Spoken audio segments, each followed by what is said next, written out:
Item 3, announcements. I don't think there are any. Public questions, number 4, I don't think there are any.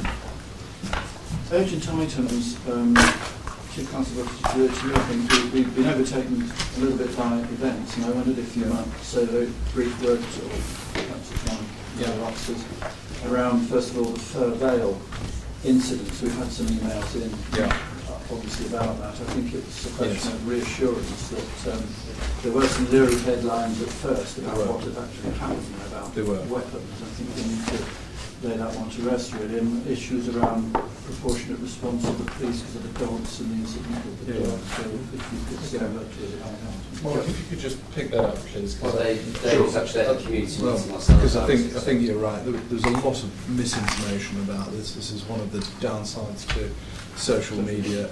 But I think if Dave, you just put the facts on the table, what we're talking about. Which there are a number of prosecutions potentially underway, so I'll just give the overview, really, and the reassurance around what flows from that.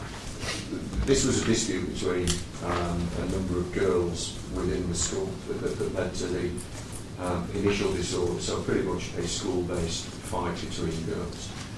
I guess the reflection here is the power of social media, that via social media and calls out and generated some factually absolutely incorrect messages going out around people being stabbed, children at school being at high risk, which quite understandably galvanised then a significant response from parents and family members who were concerned, who came to the school. There were then issues around the teachers trying to provide reassurance and some disorder around the gates. Our officers attended, mostly it was an incremental attendance, and they too faced some resistance around that time. There are instances where, in terms of securing the safety of the children and people turning up there, the cordons were put in place, so a clear area around the school, and there was, again, some instances of disorder and some arrests made. Police dog was brought to the scene in terms of securing that area around the school so that we could get our resources in and we could get people out there. But in essence, we have 3 different cases which we've taken forward for potential prosecution around low-level assaults. There is no, in terms of serious assaults or the stabbings, and this is where we work in partnership, because there were some elements of the partnership that added fuel to that fire around adding credence that people have been stabbed, which is deeply unhelpful. So we're working in partnership now. We had the AAG last night, and we've got follow-up meetings that have been chaired by Sheffield Command team with key partners, just to make sure that we absolutely move to facts rather than the assumption that was out there, and move forward in terms of ongoing tensions. I have to say, since that instance, in terms of tensions around the school, we are now heading back to normal situations. There is presence at the school for this week? Or? There's an ongoing presence. It's very low-key. It's very low-key, and really that's not unusual in terms of our children and young persons officers. But we have enhanced it, in light of this, but we will be returning to a state of normality really within the next few working days. Okay.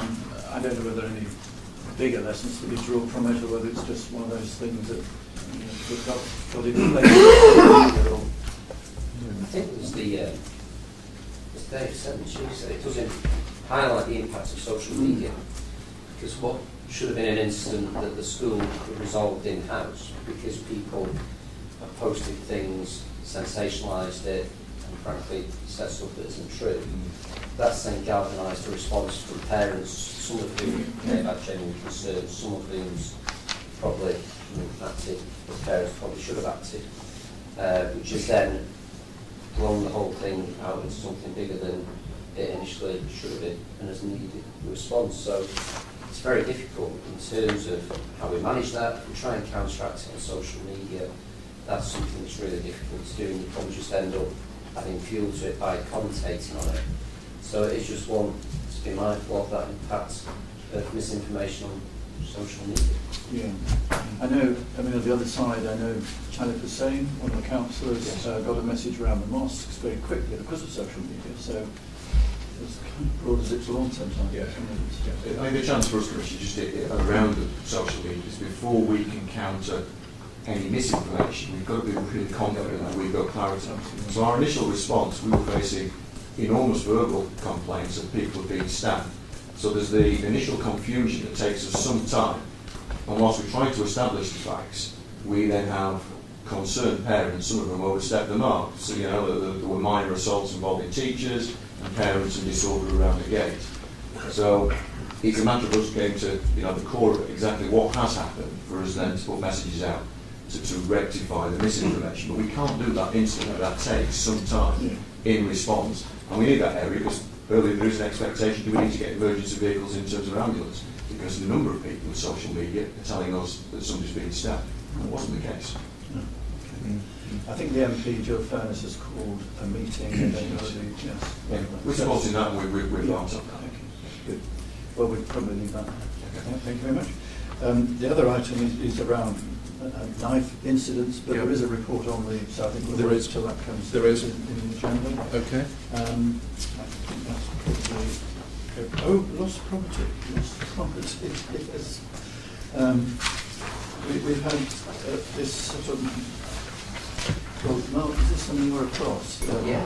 This national position now on police receiving or rather not receiving lost property, and that's causing a little stir. If you could just talk us through that. Well, as you say, Commissioner, it's a national policy that we are going to be in keeping with. The police are no longer be taking reports or property taken into us over the counter or reports via Atlas Court.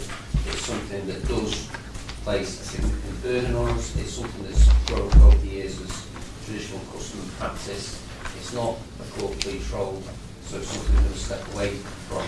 We've got messages going out, we're going to inform the public, we're going to signpost them to the appropriate ways to report things, which are via various websites, which we'll give them the details of, and that will be the appropriate way for them to report property lost or found. Of course, if it's a dangerous item, it's a passport, it's drugs or firearms, then of course we'll receive them if there's a specific reason to do so. Nationally as a service, it's not a core function, we can't afford to do it anymore. When I was walking past Acton police station a few months ago, I came across a £10 note on the pavement, which I took into the police station. They received it, so that won't happen in future. Then what do you do with your £10 note? You keep hold of it on the basis that you've reported it. You cannot be accused of theft by finding. You could, of course, you could put this on websites whereby people could, claim it. You're likely, frankly, to be inundated with people claiming a tenner. But in truth, in practice, we would traditionally receive that money. If nobody claimed it in 6 months, then you were entitled to have it restored to you. And that was what used to happen. So if you found some money in the street, gave it to the police would keep it. If anybody claimed it, they'd give it back to them. If nobody claimed it, they'd give it back to the finder. In the meantime, we're having to bank it, store it, pay people at the front counter to receive it, and all the rest of it. I think Mark's caveat is an important one. If there's stuff that's obviously important, things like passports, things that might well have been used in criminality and all the rest of it, things that are likely to have emerged from a crime in action. So, for example, sometimes people might recover a handbag that's been taken in a robbery, and that handbag will include, credit cards, keys, all that sort of stuff. We wouldn't simply say to the member of the public, we'll stick hold of it and put it on a website. In that circumstance, it's likely to have been stolen from somebody. We would take it in. So we would apply some common sense to it. But we're talking about just the common sort of items that people tend to drop. So some careful messaging around that then as to what... Yes. Details going out, it's available on the website. Over the last 4 years, we've averaged 11,000 reports of property a year. 4,000 of those being taken over the telephone and 7,000 in person. This is South Yorkshire. Yeah. It's an awful lot, and it does. We're always very cautious about a reduction in what people might perceive to be service, because we do not, and we have never resigned ourselves to a diminished future, because we are more ambitious than that. But it does fall into the same category of things that the police used to do, which we no longer do. When I used to do school crossing patrols. We used to take in stray dogs, all of that sort of stuff. And you know, there are many things that we used to do that we just no longer do, and actually it's probably right and proper in terms of the use of our resources. Okay. There's messages, there's letters if people need things for insurance, etc. The information on the website. As the chief says, we've got to dose this with a liberal common sense. So if there is something that we think has been needs reuniting with someone, or there's something we can readily do, but what we can't afford to do is our Property service. Yeah. Okay. Just for the record, my £10 note, I told the police to do whatever they needed to do with it, so it doesn't come to me. Very good. And if they bought cupcakes with it. Item 6, items to be considered in the absence of the press public. I think we have one, which is 18. So on to 7, declaration of interest. Are there any that we don't already know about? Item 8 then are the minutes of the last meeting, pages 1 to 10. In terms of the accuracy of the minutes, are they an accurate, true reflection of what took place? 1 to 10. Actions then arising from the minutes, 11 and 12. Michelle? There's only a couple that haven't been resolved since last time. The first one relates to Action 332, which was a discussion around rough sleepers and the idea that Tim Forber, PCC Forber, could take that through the local criminal justice board. I think there's two issues there. One is that when we've looked into it, the sentences that are actually being given are commensurate and in line with the sentencing guidelines. So we don't know whether this is an issue about lobbying for a change in the sentencing guidelines, but I think it's more about, it's not an enforcement issue necessarily, this is a partnership approach around homelessness. So the suggestion is it's raised at the county-wide forum, but I also wanted to take the opportunity to say there was an excellent presentation that Chief Superintendent Stuart Barton led at the Sheffield City Partnership around homelessness and about the partnership working that's going on the ground that I think would be useful to hear at a forthcoming PAB if you're in agreement, Chief. But very much about this isn't an enforcement, this is a humanitarian issue as well, and good work with partners that's going on to make people aware of. So that's the suggestion in relation to that action changing, if everybody's in agreement. Yes, I think that would be very good to have that presentation. The issue that this arose because of the futility of finding people who are homeless and penniless, frankly, it just adds to your problems. Yeah, absolutely. So that may have to be taken through another route. Thank you. And then the only other outstanding action is in relation to the leaflet.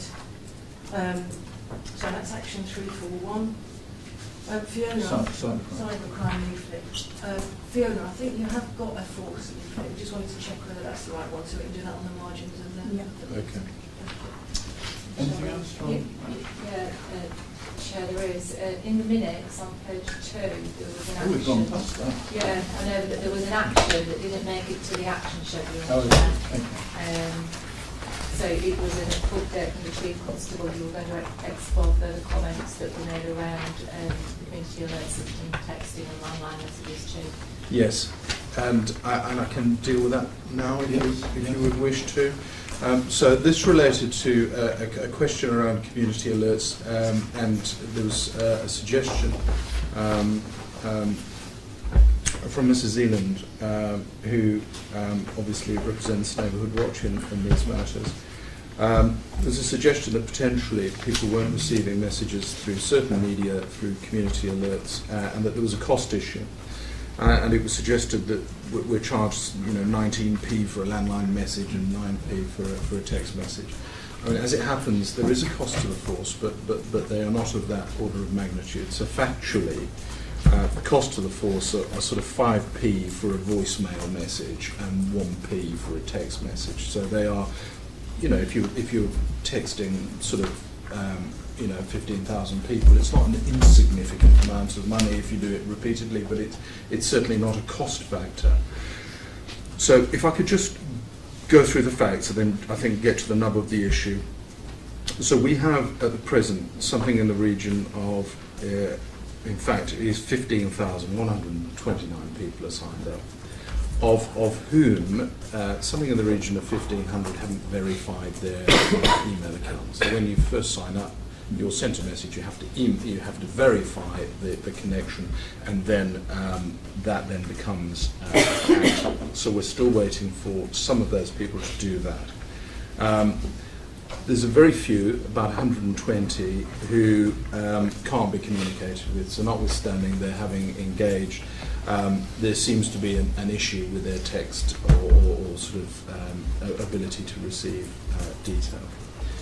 Of the 15,000 people, only sort of circa 500 have signed up for text only, and less than 200 have signed up for voice calls. The vast majority, therefore, so thick end of 12,500 have signed up for email communications. Now, the issue of cost is just not one that is relevant to people receiving messages or not. It is not a determination that has been made on cost measure. It has been about the quality of the message. So if people have elected to receive voice, it would be inappropriate to leave a 5-minute voicemail with them to say PCSO blogs is at the local sort of local church, you might want to pop down, and by the way, here's a space of burglaries or whatever and some court crime prevention. It would just be inappropriate to use that medium. And so there is a very clear breakdown of what type of messaging will be received depending on how you've signed up for community alerts. Our encouragement is for people to sign up to email receipt, because everybody will get emails every day, and I receive them personally in terms of the area where I live every day. We have a schedule of the sorts of messaging that will go out to people who have signed up to different means of communication. So things that are about voice will really only be sort of the top and the medium priority things. So these will be things like life-threatening messages around flood warnings, major incidents involving lots of people, evacuation of properties. These are the things that mercifully happen rarely. There will also be, through email, voice and SMS, things around very vulnerable missing persons, serious assaults, sexual assaults, robberies in a location, and events affecting large areas such as road closures. So if you like, it isn't a cost issue, it's the quality of the information and the severity of that which we're trying to impart by messaging that determines that levels 1 and 2, those that I've just described, they will go to voice and SMS as well as email. The rest will all go to email. So it isn't necessarily a case that there is a cost issue which is discriminating against people who've elected a certain mode of messaging. It is that the mode of messaging that they have elected will only receive certain types of message. I have inquired as to whether our messaging in terms of what it is that you're signing up for is clear enough, because what I wouldn't want is almost us to missell the idea that if you can sign up to any mode of communication and you will receive all messaging.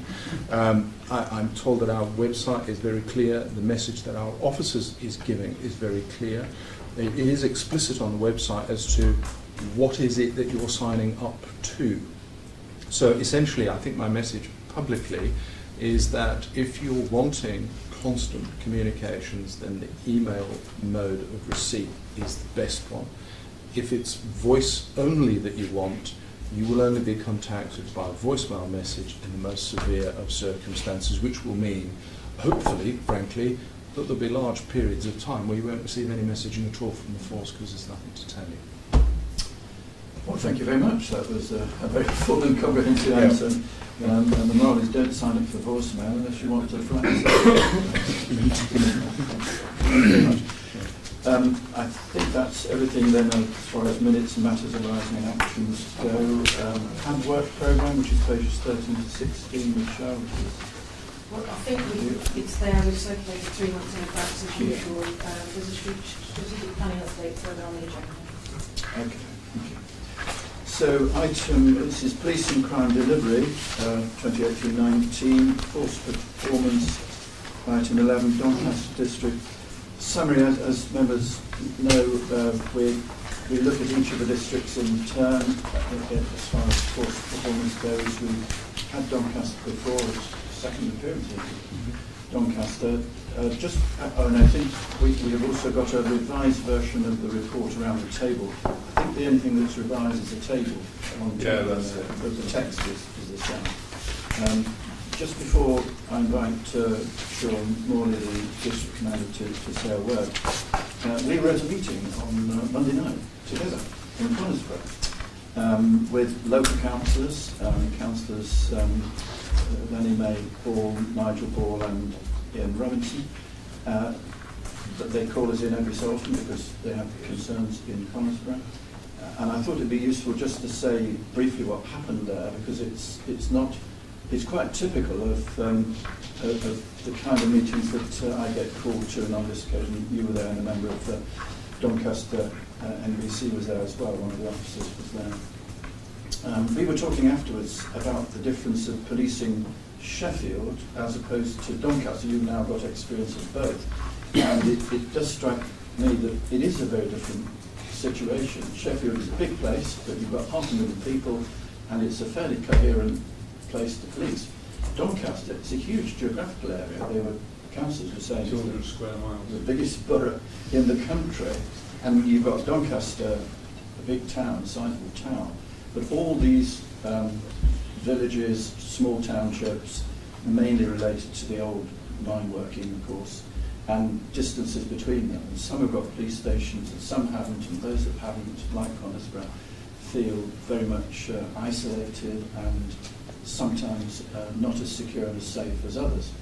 So their complaint, if that's the word, the things they were raising at the meeting were, well, the issue had crystallised for them because their PCS, they've just lost the PCSO, and they know that the PCSOs are not being replaced at the moment because of a review of PCSOs has taken place.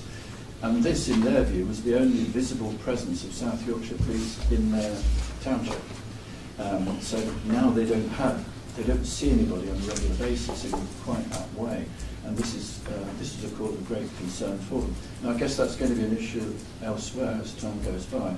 So they were saying they were really sort of putting the pressure on to say, please complete the review quickly because we want our PCSO back. But there are also anxieties about visibility, and I think that really is an issue for us in that part of South Yorkshire. Their main concern, though, was antisocial behaviour, and it's interesting, these community meetings I go to, very rarely do people talk about crime, and there are crimes, they're aware of them, they talk about them, they accept that the force is stretched, they're doing what they can. But antisocial behaviour really gets people down, and in Conisborough's case it was large groups of young people congregating of an evening and sometimes causing great nuisance, quad bikes going up and down the high street, making a great deal of noise. So that was what was crystallising the issues for them. But that's not untypical of the meetings I have in that part of South Yorkshire. I don't know whether you wanted to comment on that or whether we just leave that hanging there for you to I'll certainly comment on that shortly, Commissioner, if that's okay. Just to start with then, I'll talk about some of the changes that we've made in Doncaster over recent weeks and months. Yeah. You'll be well. Assume we've read the report. You'll be well aware that we've worked with Sheffield University and the Business Change Department here in terms of understanding our demand. We've now restructured our response bases, so we've moved from 5 response bases to 3. So we've brought together our response resources so we can use them much more flexibly. But those bases are placed strategically, so 70%, around about 70% of our incidents now occur within a 1.5 mile radius of our operational bases, which means we can respond more efficiently and more effectively. And that increased efficiency has allowed us to move some of those resources into our neighbourhood portfolio. So by Christmas we will have increased that portfolio from 15 PCs to 29. We'll have increased the number of supervisors from 3 to 5. And this is where the visibility within neighbourhoods such as Conisbrough will improve, because we'll be able to dedicate police officers to Conisbrough. I'm also going to reorganise our PCSO portfolio to align those resources with some of the demand and antisocial behaviour we have. So in terms of that particular issue, they will have 3 dedicated PCSOs by the end of the month, and there will be 2 police officers that have responsibility in managing the problems within that community. In terms of CID, obviously we've seen the crime review in May of this year. That is working very efficiently in Doncaster. It's allowed us to use the resources much more flexibly, particularly in terms of reactive and proactive crime. And you'll be aware that we've created a number of tasking teams which have been dedicated to addressing some of the organised crime issues that we face in Doncaster. And as a result, they've undertaken well over 100 proactive warrants since the turn of the year, which have dramatically impacted on the organised crime issues that we experienced in Mexborough and within some of the travelling communities based within Doncaster. One of the big issues that we have, however, is the prison estate. You'll know there's 4 large prisons within Doncaster, and they are responsible for around about 5% of the demand that we have within the district. 5%? Yeah. And there's well over 100 crimes generated from within the prison estate each month. Just on that, I know that's in 3.4 on your report. The 100 crimes, is that, I don't know, is that kind of part of the course? I don't know what the total prison population is, but it must be several thousand. It is several thousand, and that's an average figure that's not largely increasing, but we need to work with the prisons to prevent a lot of these issues occurring. So it's not particularly going up or down? No, it's fairly static, but it is a high demand that has an impact on the district. It's probably fair to say as well, Sean, that there will be other matters dealt with by the prison's own systems. I don't give the entire picture of things that are going on in the prisons. And I think another important element here was there is that generated demand from within the prison estate, and Deb's right, a lot of stuff is dealt with by prison governors and visiting magistrates. But there are also things that we haven't been as active as supporting the governors as we could have been in the past that we want to do now. So, for example, if you have a convicted prisoner who smuggles a mobile phone into the prison estate, it is now a criminal offence. Whereas on the one hand, previously that might have been seen as a bit of a misdemeanour. Now it's a criminal offence for which the individual might have their length of imprisonment extended. We traditionally have almost left that to prison governors, whereas actually I'm very keen that we uphold the law in the prison estate and we support the governors with the sort of regime that they're trying to employ, because prisons are in a difficult place at this moment in time. And frankly, if we've got an organised crime member who's in prison, who's breaking the law in prison, well then they need to stay there for a bit longer. And for us, there is an investment in helping the prison governors to uphold the law in that context. So there is a bit of investment, which is why in terms of the prisoner handling thing, we actually move those into the prison estate so that we can get better at doing those things, which is sensible use of our resources, but it also crucially helps prison governors to create the sort of regime within the prison that makes recurrent offences less likely, because there is something about control on the prison estate which I know that prison governors are very exercised about at the moment, and of course this is a matter of public record. We met in the last couple of weeks with the regional director of prisons who said how much he welcomed the closer working in that respect. And just on that additional demand that the Chief Constable has alluded to, for example, over a 3-day period, I think 3 or 4 weeks ago, the prisons seized 83 mobile phones in a 3-day period. And if we dealt with each one of those, it would add probably around 6 months to the sentence of the individuals in possession of those phones. But the demand around policing to ensure that happens will be significant. So in I terms, just a moment, I know the public wonder how on earth can you get mobile phones into prison, but they're not mobile phones as I understand them. They're tiny little plastic things which are easily secreted about. You know, they're using drones and all sorts of means to get those mobile phones and drugs into the prison. But in terms of the work that we've done over the last 6 months, we've created a prisons board which is jointly chaired by the Governor of Lindholm and our Superintendent Dan Thorpe. We bring together all 4 prisons in terms of their governors, CPS, DMBC, and we try to work together to ensure we've got a coordinated, integrated plan to address some of those issues. And that is seen to be very positive. And 2 of the initiatives that have come out of that are, one, that the prisons are now making funding available for civilian investigators to join our prison investigation team, which will increase the capacity of that team.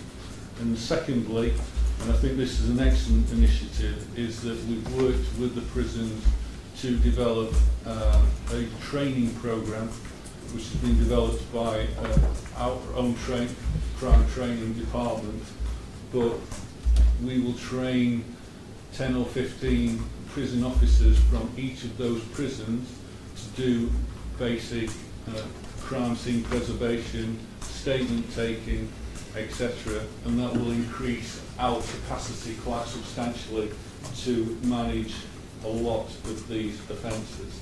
So those are real positive initiatives that are going to come to pass over the next few weeks. Other issues, in terms of crime demand, we record crime in many areas above our most similar family of BCUs, but the gap between them and Doncaster is narrowing, and our performance overall is improving consistently. 2 areas to mention: antisocial behaviour is consistently reducing. There are 2 exceptions to that. You've alluded to Conisbrough, the other one is the town centre, which I will mention shortly. But burglary dwelling, apart from August, again, is consistently reducing. And when you look at the figures for this month, I think we will record less than 150 offences, which is less than any other month over the last 12 to 18 months. And next in the chart on page 19 at the top, the burglary residential, that shot up in August, whereas burglary business went down. We wondered whether there was any correlation between that. I mean, do burglars switch between businesses and residential? Are they the same? Well, they do. I think the seasonal variation. It'd be unusual to find a burglar who just burglars houses. Often it's shoplifters, burglary commercial as well as all sorts that tend to offend across crime types. But the seasonal variations around residential burglary, which can be for a number of reasons. One of them being holiday periods when there tends to be more houses vacant. The other spikes throughout. So there may be a correlation between the 2. It's not police activity, it may be burglar activity rather than... Yeah, there are seasonal variations, but the issue in relation to this was that there was 2 or 3 burglars that came out of prison, became immediately active, and have now been arrested, charged, and are back in prison, which shows that in terms of the projected figure for this month, the actual figure is going to be less than what's projected on there, because in the last 2 or 3 days we've hardly had any offences whatsoever. So we will probably record the lowest level of burglary in Doncaster, certainly for the last 18 months this month. Other issues, again in terms of the continuing restructure that we have, we've freed up capacity at Adwick with the response teams moving away from that location, but we're going to use that as a proactive hub. So all our proactive resources will locate to Adwick. But we're also have gained the support of a number of our partners. So those partners involved in managing organised crime and child criminal exploitation will move some of their resources to that location. So we will create a very integrated and coordinated approach to addressing those issues. And hopefully that will come to fruition in October, early November of this year. And finally, in terms of crime, we will be introducing or launching On Shield or on the 1st of October, which again is a coordinated partnership approach to addressing burglary offences. They'll have a coordinated media campaign, effective offender management, and target hardening in areas where we see a large number of burglary offences. In Doncaster's case, that's Hexthorpe and Bolvik specifically. So, unless there's any questions on that, I'll just move on to significant community issues.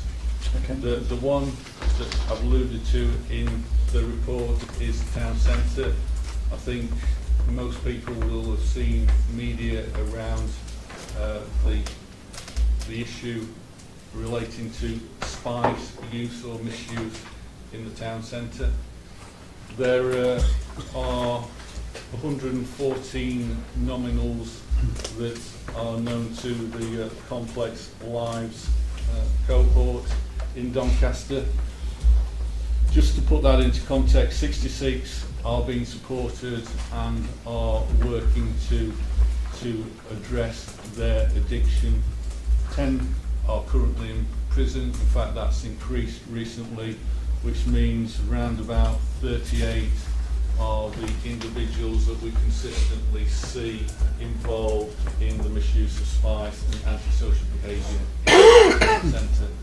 Our response to that has been to almost double the number of police officers that are dedicated to the town centre. We have negotiated funding from the MBC, which means we're able to provide a visible presence from 7 a.m. till 10 p.m. each day in the town centre. We also, as of from this Monday, created a tutor unit based at College Road. That's got a dual purpose. One, it'll allow us to more effectively train and develop our student officers in a protected environment. But secondly, they will be based in the town centre and will be very visible, doing most of their training in and around that town centre environment. So it will increase the visibility and it will increase our ability to address these issues consistently. Just on the town centre, I went to a meeting with small business people mainly. Is it the Diamond? Is it called that? Diamond Lounge, near the city centre, and they were, and there were a couple of councillors there who were saying that one effect of the PSPO, the Safety Protection, was to push these people out of the centre into their ward, which they weren't very happy about, and yet they had to go back into the centre because that's where the office was, where they claimed their benefits. I just wondered if you had any reflection on that.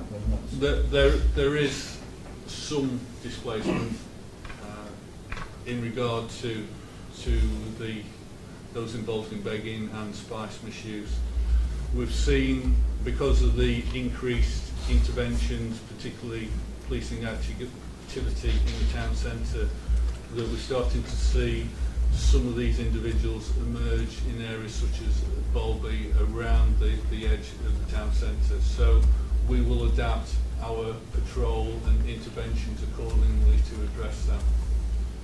But most of the organisations that support those individuals are based in the town centre, so that this is why we're seeing the congregation at that location. In terms of the activity, and you'll all be aware that the resolution to this is not necessarily around policing, but we have a part to play specifically in addressing those individuals that are supplying this drug to these vulnerable people. And we've made a number of arrests in relation to that. We've undertaken significant overt and covert activity. There has been a number of drug dealers arrested, charged and remanded. And we're also starting to see increased support from the judiciary, particularly in terms of criminal behaviour orders, of which some of the most significant nominals have received criminal behaviour orders in recent weeks. They've breached those and have now been sentenced to prison, which I think is sending out the right message around those individuals that are supplying drugs to these vulnerable people. Just in terms of engagement and problem solving, we talked earlier about community alerts. We continue to increase the number of people signed up to community alerts in Doncaster. When I wrote this report, it was around about 3,150. I think it's now nearer 3,500. We're also seeking to use social media to reach our communities, and each of our neighbourhood inspectors is now doing what we call as a virtual back meeting. So on Facebook, each month they, for 2 hours, will take questions from members of the public and provide answers on Facebook. Each of those has been extremely successful. The number of people that are linking into that or viewing those interactions are in the thousands. So I think the lowest is around about 2,000, and it's increasing each month. So I think that's been an excellent initiative, and it's been an excellent way of reaching our local. I thought that was really interesting. Are they on regular dates? Yes, we advertise the dates to local communities. And it's generally a midweek evening session, so people can send in questions and they will get responses. They can send them in early, but it's the number of people that are linking into those Facebook sites and viewing that is extraordinary. I'll ask Fiona if we can. Okay, we've done that. No, I thought it was interesting. And the last thing I want to mention is that we've worked with Doncaster Free Press. So each week now, we are doing a blog in Doncaster Free Press, which is an excellent way of reaching the communities. So the neighbourhood inspectors take it in turns to do 1 week a month, and on the 4th week I do a commander's blog. So they're getting my viewpoint, but they're also getting the viewpoint of the local neighbourhood inspectors in terms of problems that are occurring in those localities. I think one way or another, we're all keeping the media going, aren't we? Okay. The other issues, common issues in terms of problem solving, are Safer Neighbourhood Services unit based at the civic offices continues to grow. Because of the restructure, we've managed to create an additional inspectors post which will be dedicated to the hub. We've also negotiated with DMBC to put additional resources into that hub. So we've got enforcement officers, Complex Lives, and CRC, the Community Rehabilitation Company, have also put staff into that hub. So that is continuing to develop and grow. One of the other changes we've made is create a performance support hub. at College Road, so we brought all our restricted officers into to one area. They work collectively each day to support operational delivery, so they'll manage some of the low and medium risk missing persons. They will do a lot of work around domestic abuse, but essentially that they will work to take away demand away from our response officers and allow them to become more proactive. The relationship between SYP and Doncaster MBC seems very good.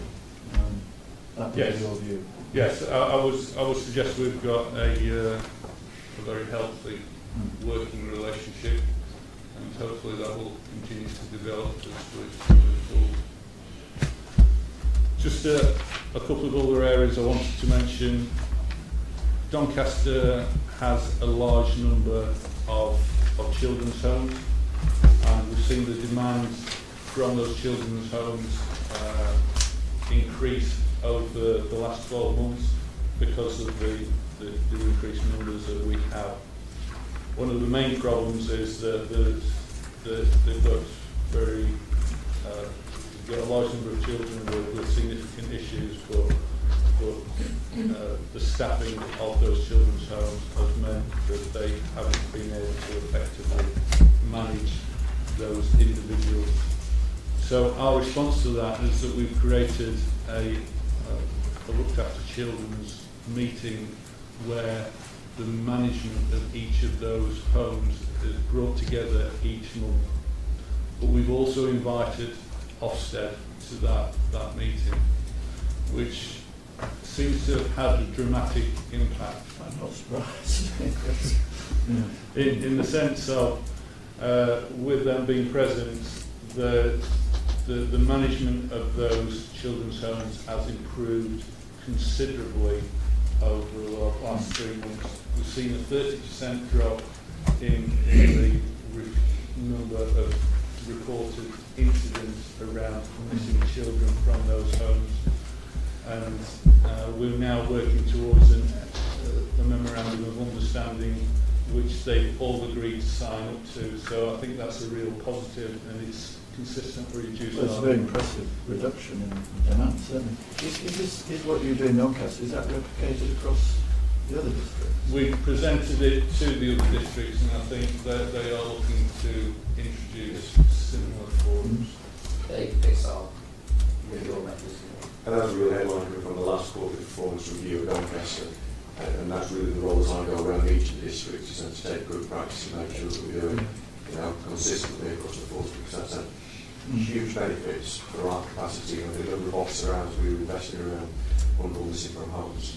We need to enjoy that force on our challenges. But the presence of Ofsted, has that been a significant factor, do you think? Oh yes. Right, okay.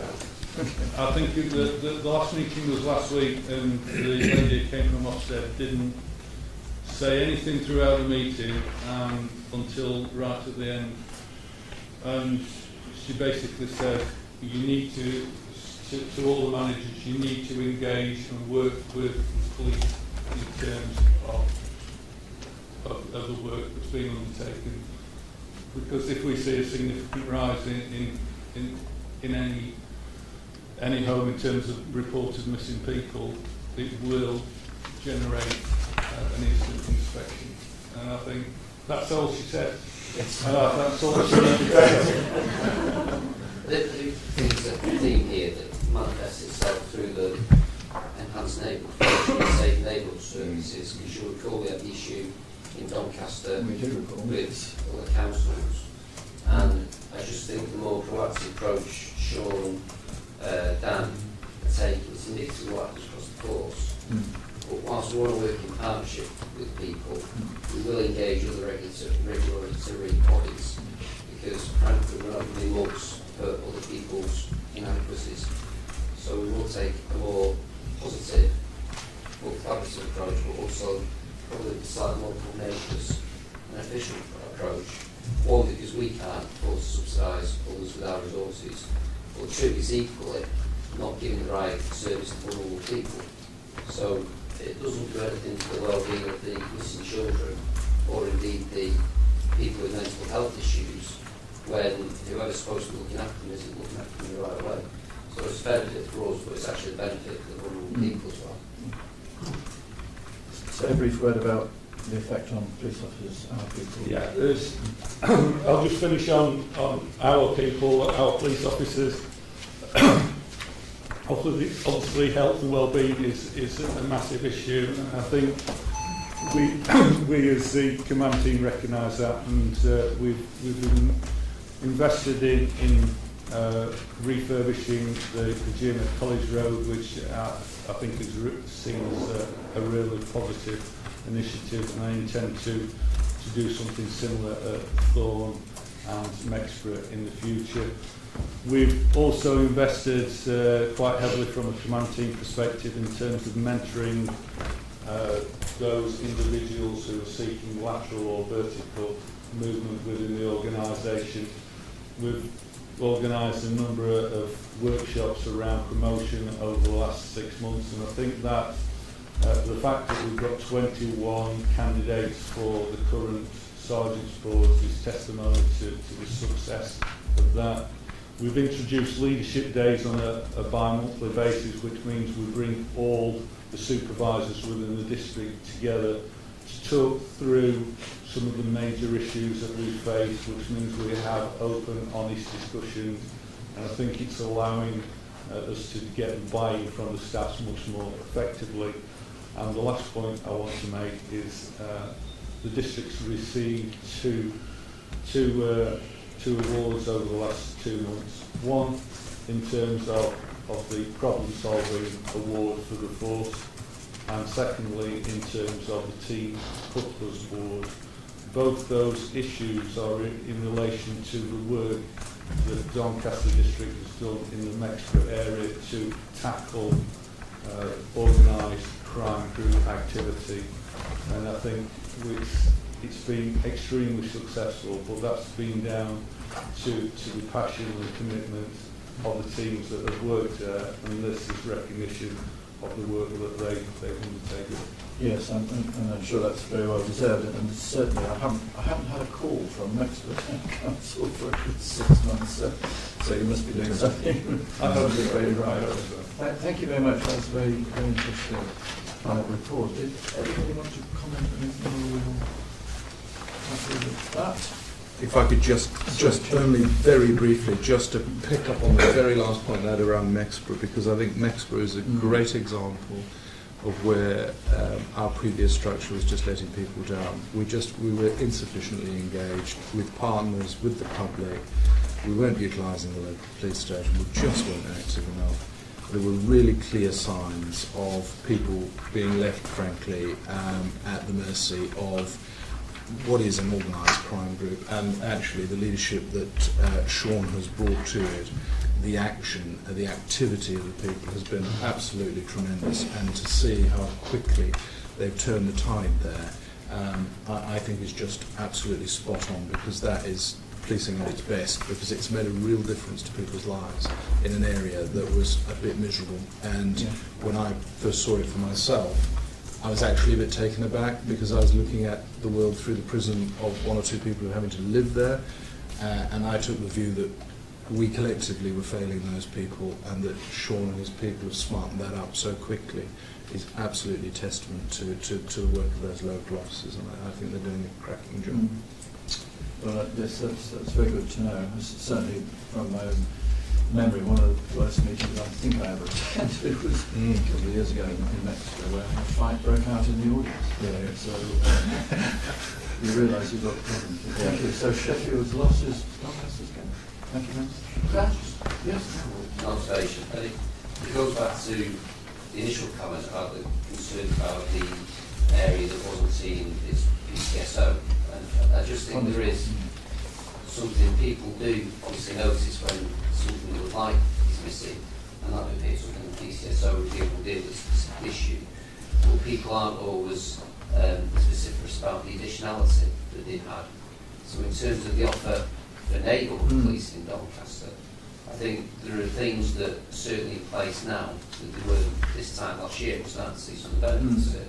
So in terms of your neighbourhood strength, Sean, just, you didn't say the figure. Yeah, we've gone from, when I arrived in February this year, we had 3 inspectors, 3 sergeants and 15 PC. By the end of this year, we still 3 inspectors, but 5 sergeants and 29 police officers, So that's, which is nearly double the capacity. so it's nearly double, and obviously prior to that there wasn't any real neighbourhood portion beyond No. ECSO. So in terms of visibility and the offer and what people are getting for the money in Doncaster, so we've got that investment that Sean talked to, and an increasing investment in terms of actual local people on the ground.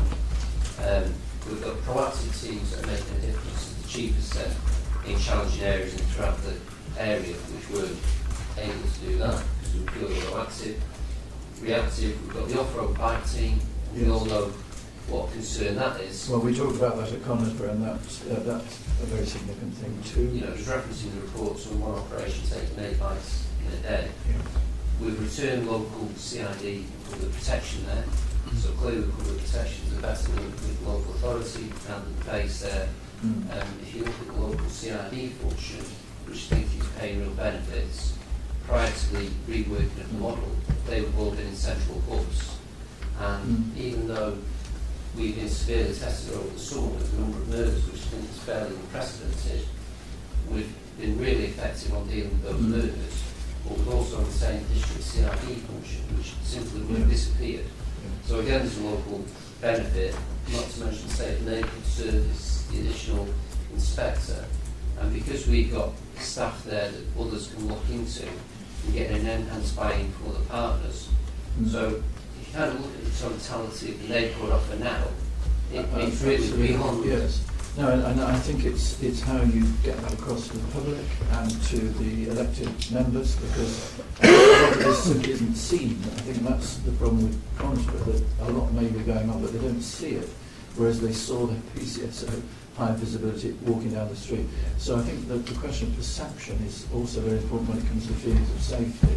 But I take the point, and I know you meet regularly with the elected mayor as well of Doncaster, but she will give me a very hard time when it comes to precept setting time if we can't say the sort of things that you just said there about Well, that, just speaking with those, Yes.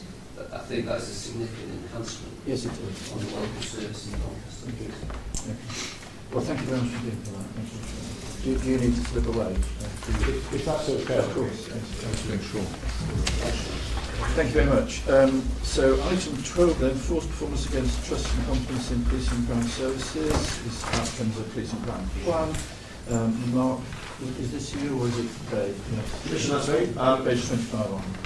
I think it's really useful that this comes after hearing from one of our districts, because it places in context that when we talk of trust and confidence, all of our service delivery has an impact on trust and confidence. Everything that is proactive and preventative through to reactive, in terms of investigation, will all have an impact on trust and confidence. I spoke to this in terms of key focus around our engagement approach at the last accountability school. So I'm not focused on that here. I'll really pick up on the exceptions around the other key work streams, just to point to where we are now, and then some of our future plans in our efforts to continue to increase the levels of trust and confidence our communities have in our service delivery.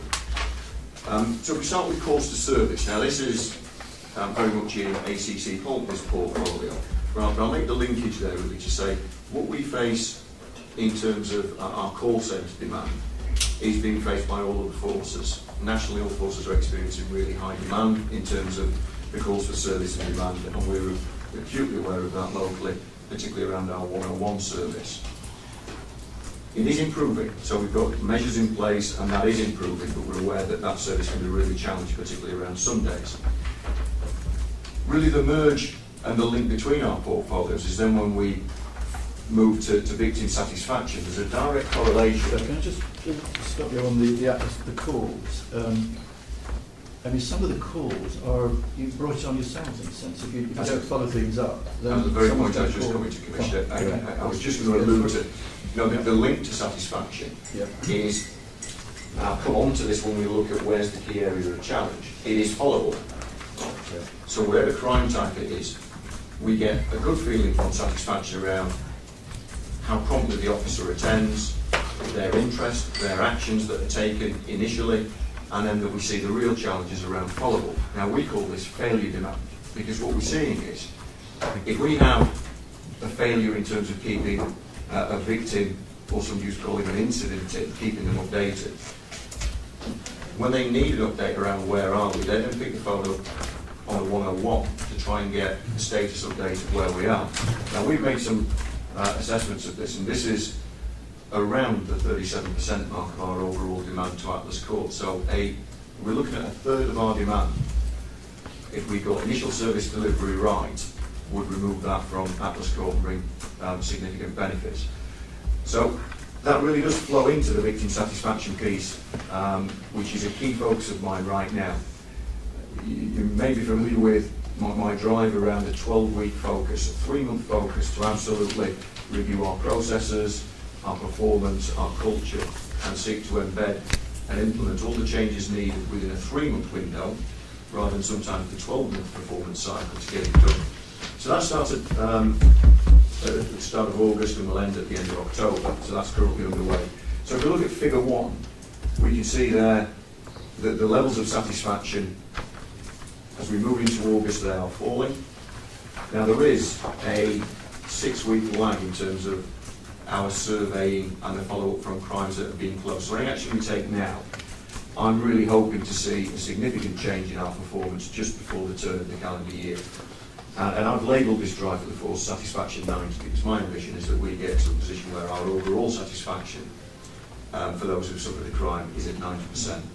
So just to be clear, at the moment it's falling on all counts, on initial contact, actions taken, but particularly on follow-up and actions taken, follow-up and the big. Absolutely. So the intervention around July when I instigated this was very timely, because our performance around it is falling from the period before. That's why I was picking up that we had an issue around our focus on all of the elements of satisfaction. Do we have any sense of why that should be? Because it appears to be going up, and then it goes over a cliff edge. Well, I mean, this links to the broader issues around officer capacity. The more we can remove demand away from officers, in terms of the broader portfolio demand, the more opportunity we give for that care and compassion and that follow-up. Because the narrative we get back from officers is they'd like to do this, but it's the opportunity to do it. So we sometimes parallel this with the spate of significant incidences where we have either major incidents or in terms of homicide. You can see a district puts the resources into scene management and all that goes along with that now to support CID colleagues. And then the volume areas becomes an element that pays a price for that. So this is a question around the broader resilience. And this is South Yorkshire as a whole. It is. Does it vary from district to district in any significant way? Are there particular districts where these... Yes, at the moment, Rotherham is facing some acute challenges in terms of a drop in satisfaction, which is leading to this, and Sheffield is seeing high levels. Again, my role is to move between the districts and make sure we very quickly explore, well, what's behind that, what's made the change, and then get that as the consistent baseline for each of the districts. And that's the 12-week delivery plan, quite frankly. We've now set out what the very minimum standards are, and all districts are working towards it. So my expectation is that we will see this flatten out as we move quarter 3 into quarter 4. I would like to see us in the new year heading towards 90% overall. So at the moment, those 4 lines, when we take the overall satisfaction, it currently sits at 77%. So that's the challenge we have. Figure 2 and Figure 3 are just snapshots from our new performance framework, where we've got a dashboard where we can see where we are. So that question around, do we want to look at aspects of service, so initial contact, actions taken, follow-up treatment, we can look at that there across the different crime types. We can also switch that and we can look at that for each of the districts. So we've now got a performance dashboard which allows districts to be cited on exactly where their delivery is. Could you just comment on hate crime within the dashboard there?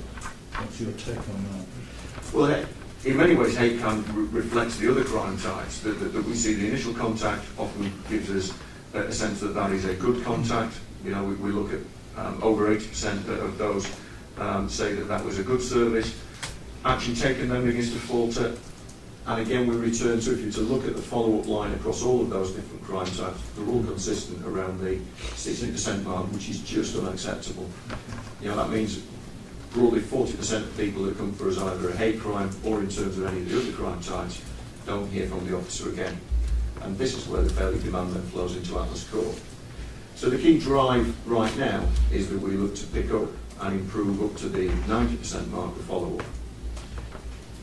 What really becomes illuminated, if you were to just reference figure 3, is the dashboard gives us new insight that we didn't have the disparity between attended crime and non-attended crime. That we see an overall satisfaction of 83% for attended crime. For non-attended crime, it drops to 69%. So that's, again, the work streams that are currently underway as part of the 12-week implementation plan, for us to look at how do we use our crime support hub, how do we use their efforts, and some really good practice within there around bespoke investigation plans, safeguarding plans, and the allocation out to the district officers, and also looking at where we have desktop investigation and how we close that with the same focus and compassion that we do when we attend. So that's a real element of development for us, is where we have a non-attended crime type. How do we make sure it's a premium service, offering all the information necessary to move that 69% overall satisfaction up to 90%? So I'm hoping that we will start seeing the performance change, as I say, as we move through the winter and begin moving towards that 90% in the spring of next year. Just closing that off on page 28, really the 4 areas of focus now is making sure that we get our attendance right, because clearly where we attend, that gives the best levels of satisfaction, so the timeliness and the triage of what we attend. As I mentioned a moment ago, real focus on our non-attendance, making sure that process and that focus on quality of service is there. Follow-up is the key element of all of this. We need to improve on that. And then the broader capacity of our officers, as we've heard around, just recently from Sean across at Doncaster with missing from home, the broader problem solving, where we look at trying to bring down all our high demand areas, all of those where we say officer capacity and hours, allows those officers to reinvest those time in compassion and care around people being victims and they own the investigation. So this is where the whole of the policing portfolio really links together. If we get the different areas right, then it should all benefit in terms of victim satisfaction. So, can you remind me what happened with Track My Crime? Because that allowed people to track. Yes, it did. And that was the old CMS before we had Connect. So that was where we would action an email and it would be automated from our old crime management system.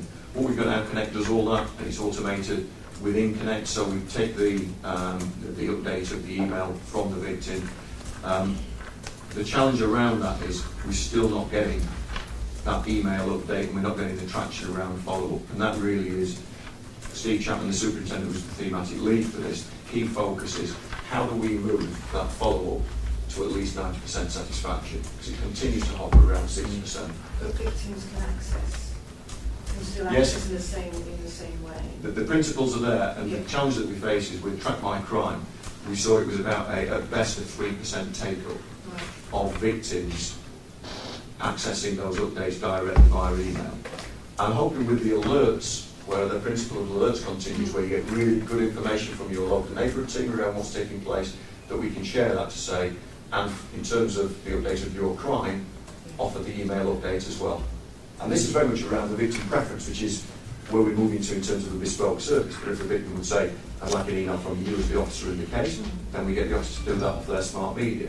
If they want direct updates from Connect, then we also have that in place. It's the provision of a service in a medium that suits the victim. Okay. We have a couple of case studies there which shows in terms of satisfaction around service delivery, particularly around, we recognise where we have officers who are consistently giving good levels of service. We can see that in the feedback, and we build that into our annual awards now, particularly around victim care. We've heard around alerts, so I'll not labour that. The new area that I'll just briefly mention is, as we move to 14,000 active alerts recipients, we're now looking to take that to a new level that I'll be taking forward to command team, a development option bespoke to alerts, which is called Origin, which is a performance management system around sign-up of alerts, particularly around vulnerable, hard-to-reach or seldom-heard communities. So this would link with the basement line assessment that came from OPCC, where we can have an add-on to alerts, which in particular neighbourhoods, that would allow the neighbourhood inspector then to have insight of which addresses have signed up and what messaging, reassurance and linkage are we making bespoke to that community. So I'm very keen. It is a modest investment and something I'll be heavily supporting and taking to command team soon.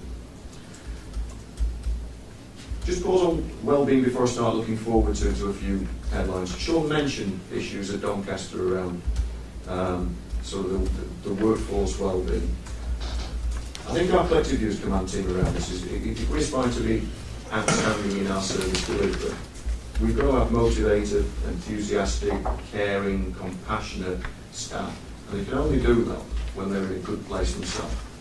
If our staff, and as referenced here, nationally we see increasing levels of stress and anxiety within police services, we too see our proportion of that. We're not an outlier, but we do see examples of that really across our service delivery. We've already made enormous gains in terms of our Well Together champions, where we've invested significant training in essentially having locally based, very familiar point of reference, rather than people having to make quite a bridge of referring themselves to occupational health. This is around really day-to-day support, which is remaining in a good place, because we ask our staff to do just extraordinary things. And the things that, particularly sort of the front line of policing in terms of vulnerability and response, the things that they experience are exceptional. And you know, the frequency of PTSD and other stress reactions is not uncommon based upon what they have to experience.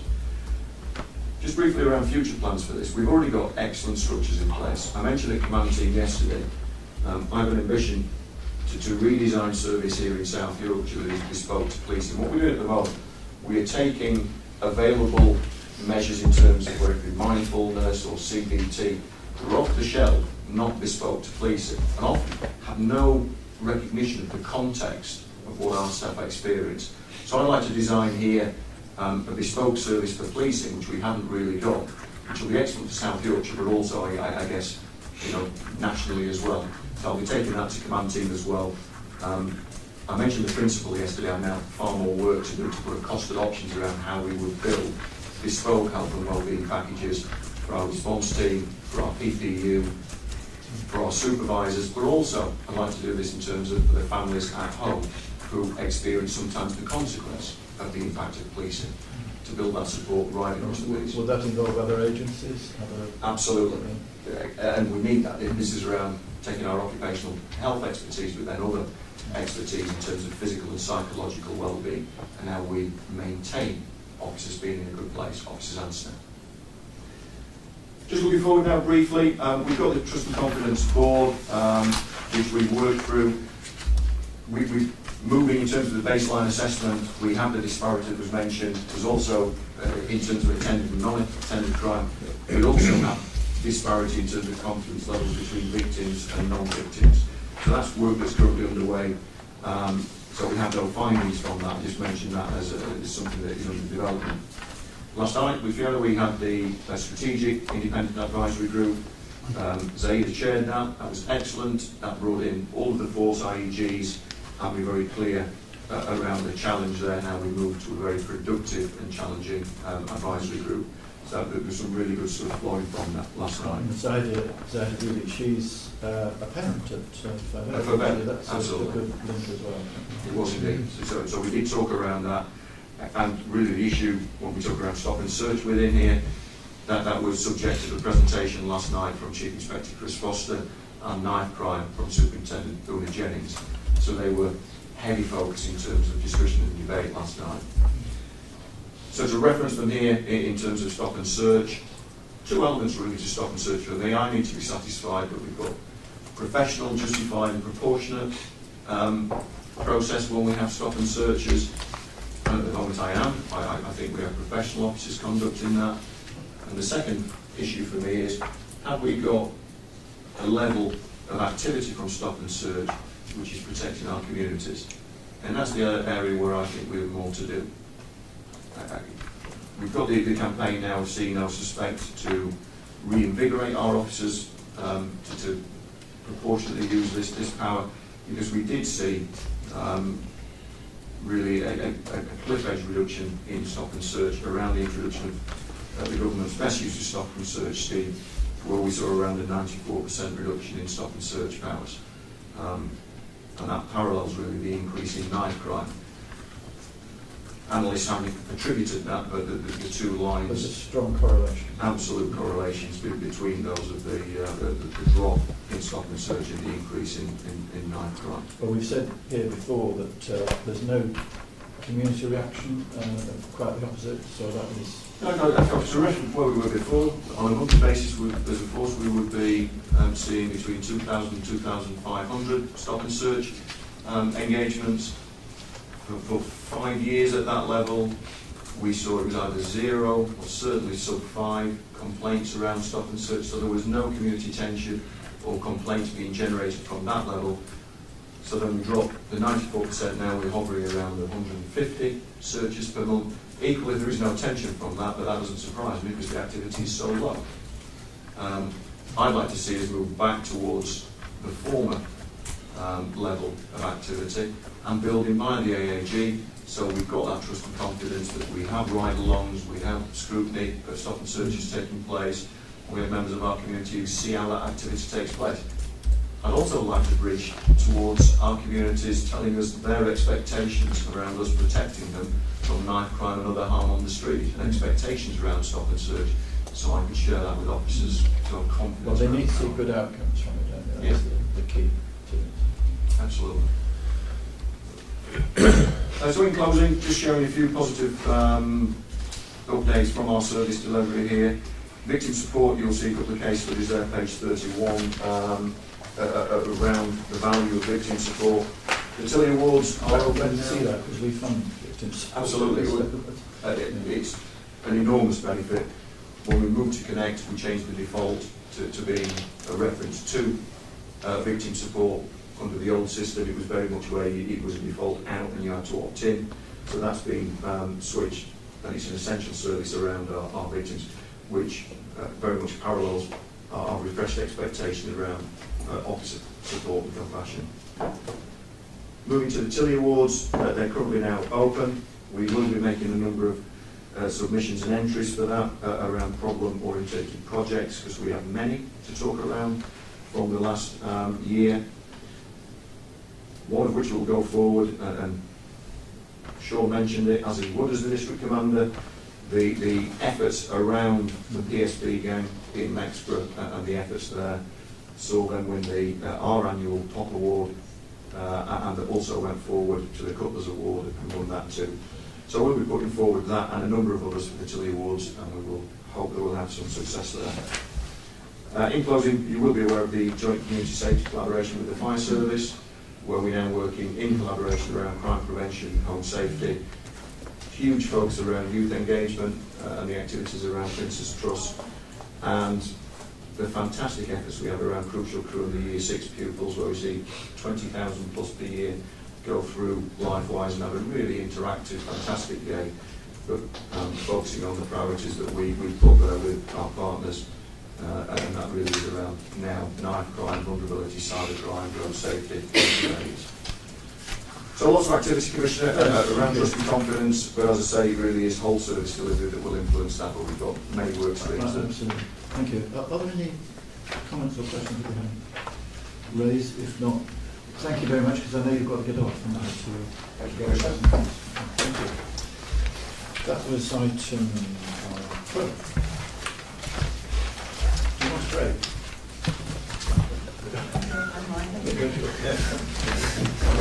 Oh, that's not linked to my presentation. I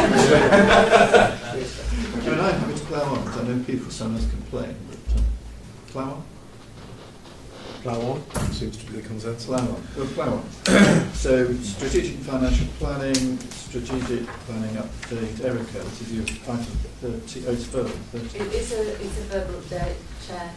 Just to update Public Accountability Board that through your planning and efficiency group, we meet with the force on a monthly basis to discuss strategic and financial planning, and in particular priorities for the police and crime plan.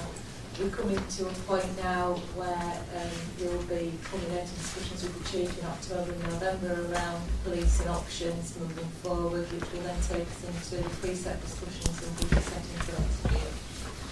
And that was all I wanted to say, Chief. Right, thank you very much. So on to other assurance reports by exception. 14, update report on CSA activity.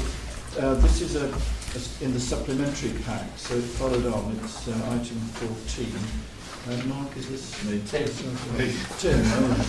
Apologies. Okay, Commissioner. So I'll make the assumption that everyone's read the report. The background to this report, I think, has been well publicised, and you've had previous assurance reports on this. Well, we have regular reporting on CSA. Quite like so. So, in summary, obviously there was a consolidated plan of 76 actions that were agreed, and 36 remain current at the time of publication. A recent review of that report now, we take the view that 7 actions remain. What I should say in relation to all of those, that they are actions that are being currently progressed with the sort of actions that will continue to be progressed for some time. So these are the bullet points on page 2. Yeah. So, just run through those. So the first one is the completion of what we call the SCIDIC course, Specialist Child Abuse Investigator course. That training is ongoing. I'll talk about that in the body of the report. Sharing of partnership intelligence, well, we'll continue to develop that, but I think, as you're aware, our CSA investigators work very closely with partners and have local government structures in each district to make sure that they can share information. Perhaps the most notable example of that is the Evolve team at Rotherham. Continuing to establish a new voices group. This was included to gather information from staff from other areas of the country. There's a regional CSE group which links international structures to develop that.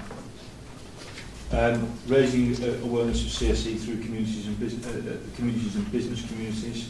Now, again, when I talk about actions and the completion of actions, I'm not sure that's an action that can ever actually be completed. It's one of those that needs to continue perpetuity. In so much as I think that at any time if you sit back and think that you've done that, you probably immediately start to fail. Do you know whether, I know the Federation of Small Businesses were quite active around this year and a half or more ago. Do you know whether they're still doing things with something? I'd have to come back to you on that. I'm not sure. We'll continue to utilise the namesake projects to work with businesses who are likely to come across CSE, and particularly, obviously, taxi firms and hotels. We continue to debrief victims and suspects and learn from investigations that we've conducted. And work is continuing to ongoing to review the nature of victim and survivors groups across the vulnerability environment, and I think you're aware from the county-wide safeguarding rule, no parents leaving on work to do that. And again, we continue to use ancillary and civil orders, and whilst we've not had any very notable in the sort of immediate past around those, I think you'd be aware from the work that we're not just doing the CSE arena, but across the whole range of law enforcement. We're a very active legal department here, and we take every opportunity to try and impose civil orders as and where they're appropriate. Moving on through the report, so there's been a significant change to our PVP structures now, and from April, PVP, as it was centralised, returned to district commands. That has provided us with greater local focus and greater opportunities to work with partners at a local district level to not only investigate crime and share information, but also manage the preventative and safeguarding actions that inevitably accompany these investigations. We're still retaining a central team, our serious and organised crime vulnerability team, to actually manage any highly complex cross-border serious investigations where we've got multiple victims and multiple suspects. And right across the organisation, every single CSE investigation has access to and is progressed through multi-agency structures. In terms of governance, when we've moved our PVP, the core of our PVP investigations under district command, the obvious risk with that is always that you then get different levels of service across different districts. And we're acutely conscious of that. There's risks and benefits of both approaches. To mitigate the risk of that happening, we have retained a central PVP governance unit, and to strengthen the independence of that unit and make sure that it can cut across all areas. That now moved from my portfolio to the Deputy Chief Constable's portfolio and reports directly into him to make sure that we maintain a consistent level of service right across the force. We have a CSE oversight group that meets on a monthly basis that produces an overview document that examines at the command team level to make sure that we're aware of any of the complex emerging issues across the force, and to make sure that we've got the right level of resource and allocation across the force. Just to highlight just a couple of case studies that we've had recently. So there's a protracted investigation to a number of offences between 1989 and 2016. The 6 victims provided evidence that a 48-year-old male defendant had formed relationships with them, including as an employer, and he'd used that to his advantage to sexually abuse his victims. In March 2018, he was convicted of 10 counts of indecent assault, 5 counts of sexual activity with a child, 3 counts of sexual assault, 1 count of rape, and 1 count of paying for the services of the child, and was sentenced to 24 years imprisonment. Another case where the investigating officer received a judge's commendation that related to the abuse of a 13-year-old girl by a 19-year-old male, very vulnerable victim, frequently missing from home, issues with substance abuse, previously made suicide attempts, in and out of foster care, issues with mental health, the complex needs that we see all too often with victims of this kind of criminal activity. And again, the success of that investigation was built on the experience that we've developed, particularly in recent years through Operation Clover, in terms of developing a level of trust with the victim, a support network around the involving partner agencies and other professionals that ultimately gave her the confidence to attend court. And the suspects who were subsequently found guilty of detaining a child without lawful authority, breach of restraining order, and got a 12-month imprisonment, albeit suspended for 24 months. What we've seen generally, and we're continuing to see, and it's continuing, and I'll talk about Stolewood later, is that in a general sense, the courts, once these matters are proven convicted, are giving very, I don't think heavy sentences is the word, but I think given appropriate sentences and recognising the impact that this sort of offending has had on communities, and particularly here in parts of South Yorkshire. And also the courts having to learn very quickly how you handle victims in these circumstances. Well, the learning of the past for everyone involved in this is that the victims of this type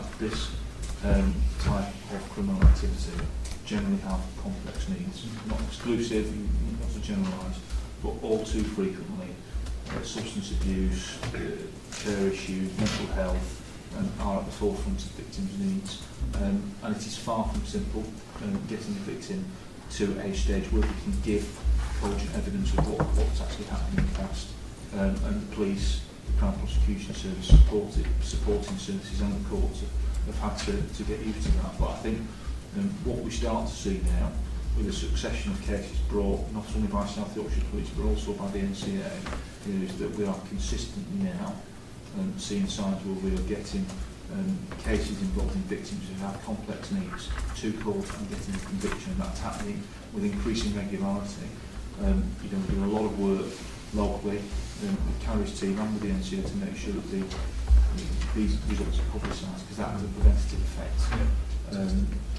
I think there's a reasonable assumption that in the past, where you've had victims who have such complex needs, there's been an issue where offenders think that they're above that they're not going to be believed, and there's a very clear message that needs to go out to communities that, you know, just because someone has complex needs, just because someone might have mental health needs, just because someone has substance abuse, they are not a target for a victim. We will believe them, and we have the skills and capability now to be able to get those individuals into the criminal justice system and support the prosecution. When we can do that, you know, we don't leave any stone unturned, and we've started to have increasing degree of success in that regard.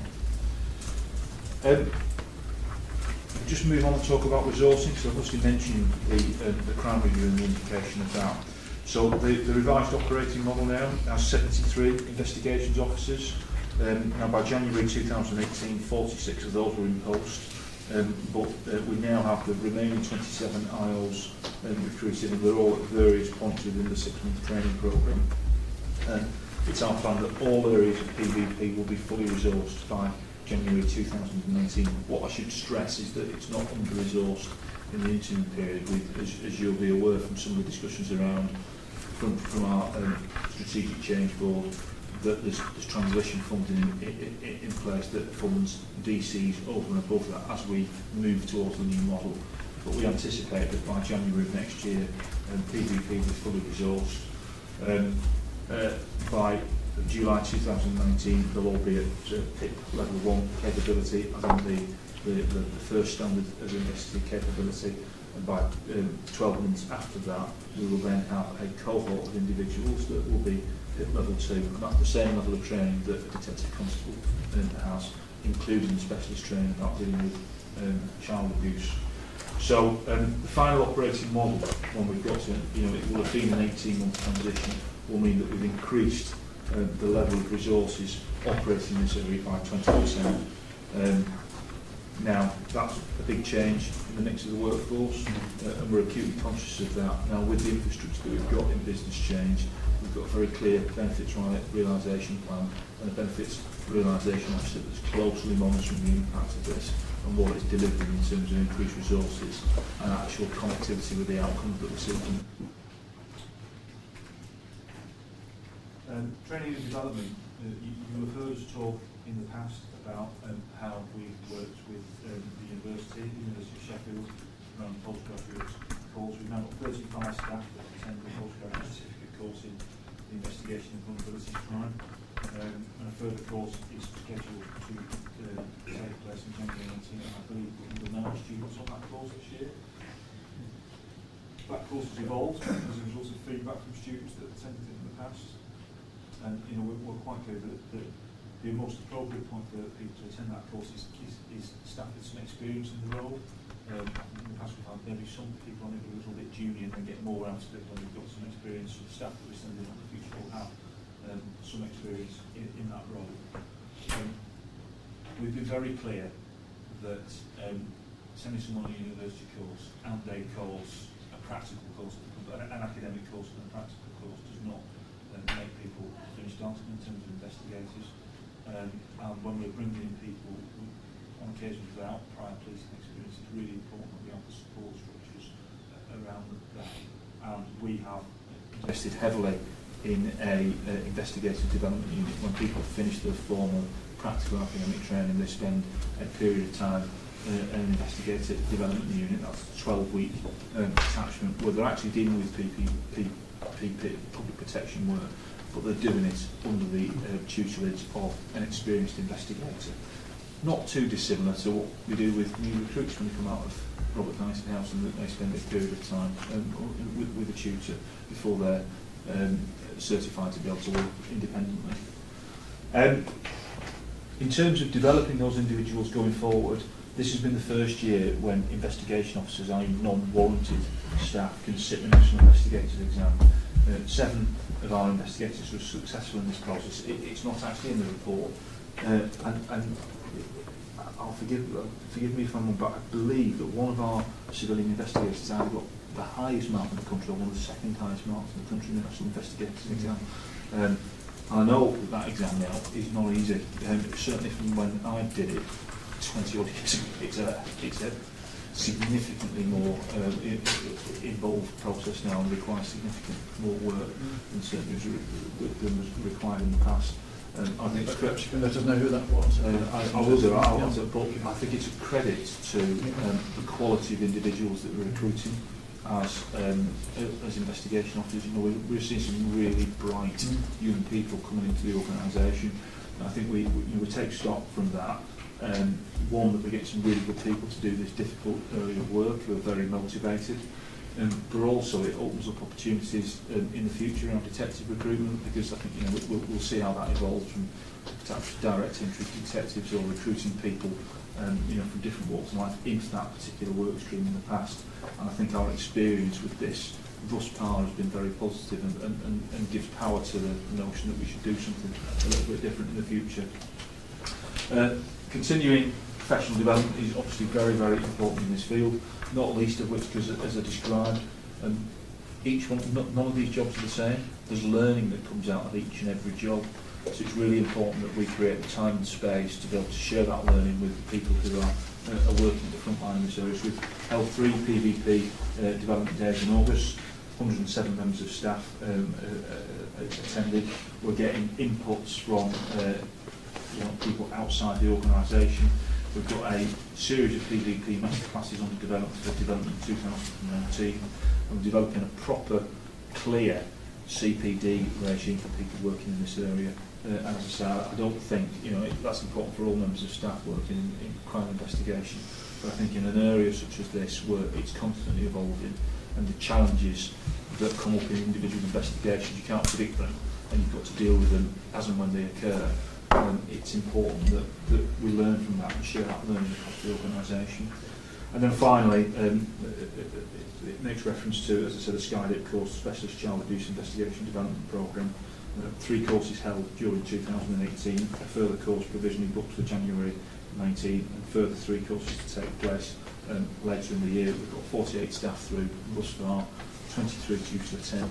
That's a 3-week course at Robert Dyson House. It's a very intensive 3-week course, but really gets into the challenges of dealing with this particular type of investigation.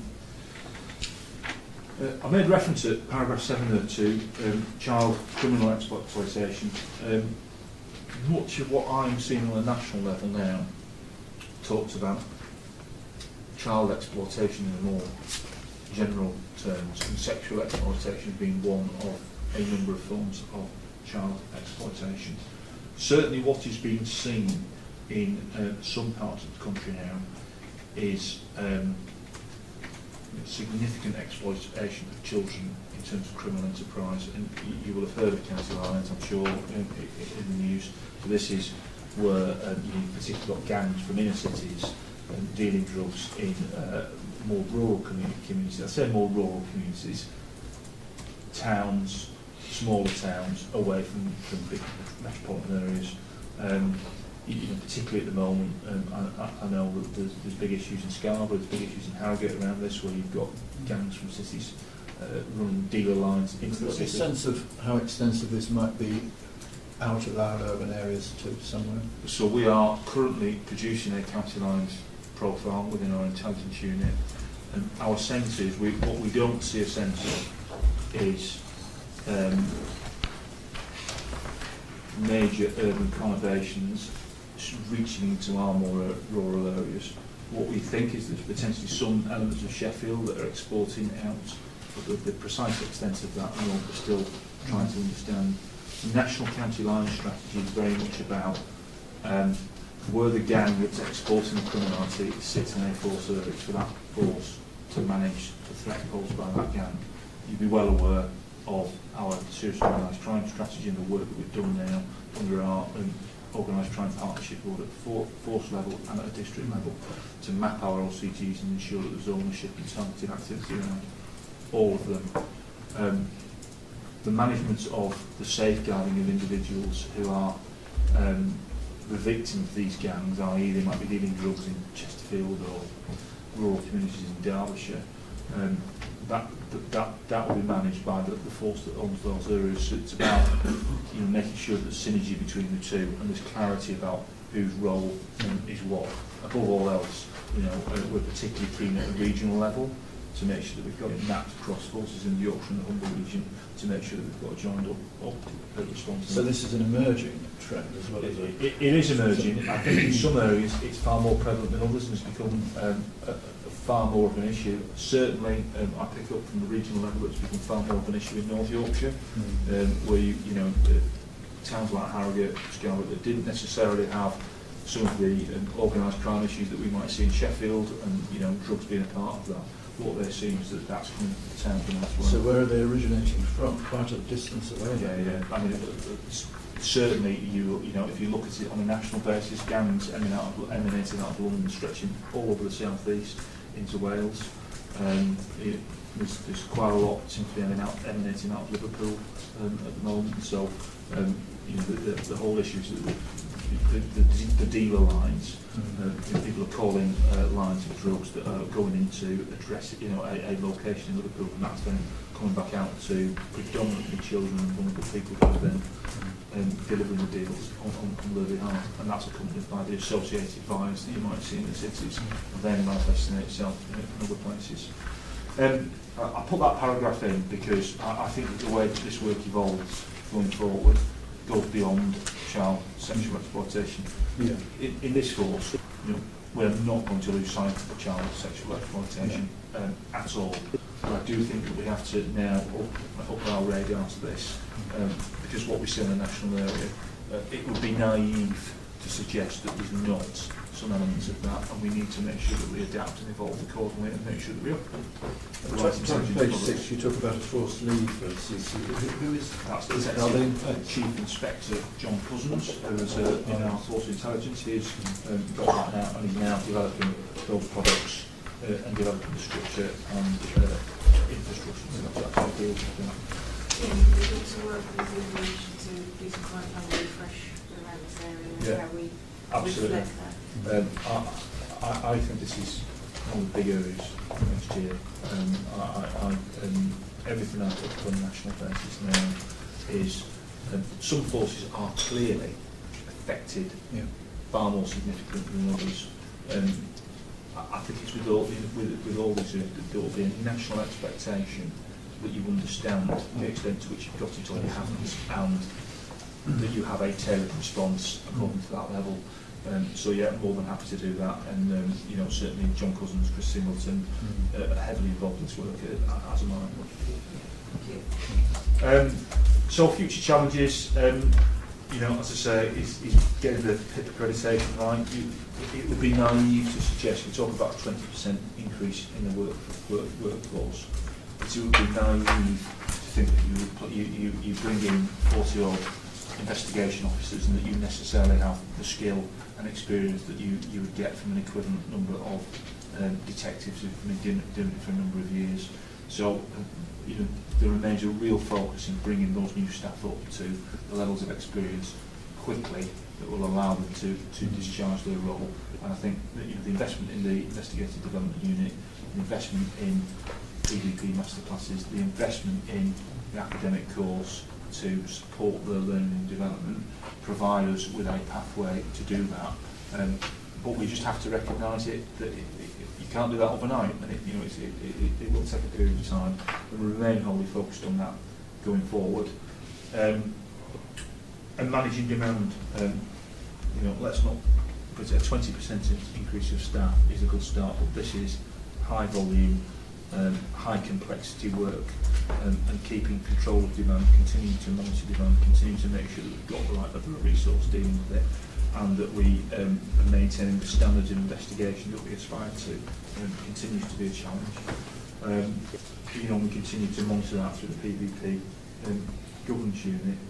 And then finally, and I know Dave alluded to it in terms of you know, predominantly response staff, is the welfare of our staff. This is difficult, demanding work.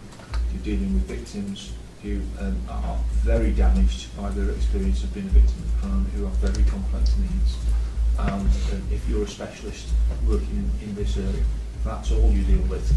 And you know, we're acutely conscious of the toll that takes on our staff. So we continue to have a continued programme of occupational health screenings to make sure that staff are medically fit and have a welfare management plan wrapped around those staff as we go forward. Okay, thank you very much. Yeah, that's a very important point. And I very much take your point about this is a growing and emerging, but we mustn't lose sight of CFC. Absolutely not. That's part of our history here. You know, and I think I would want to provide you with that assurance that we take deadly seriously. But what I wouldn't want to happen by the city, I think you learn from CFC, don't you? But 10 years ago, they weren't looking ahead necessarily, looking at the trains coming down the track, and we can't let that happen. No, that's precisely one of the lessons learned.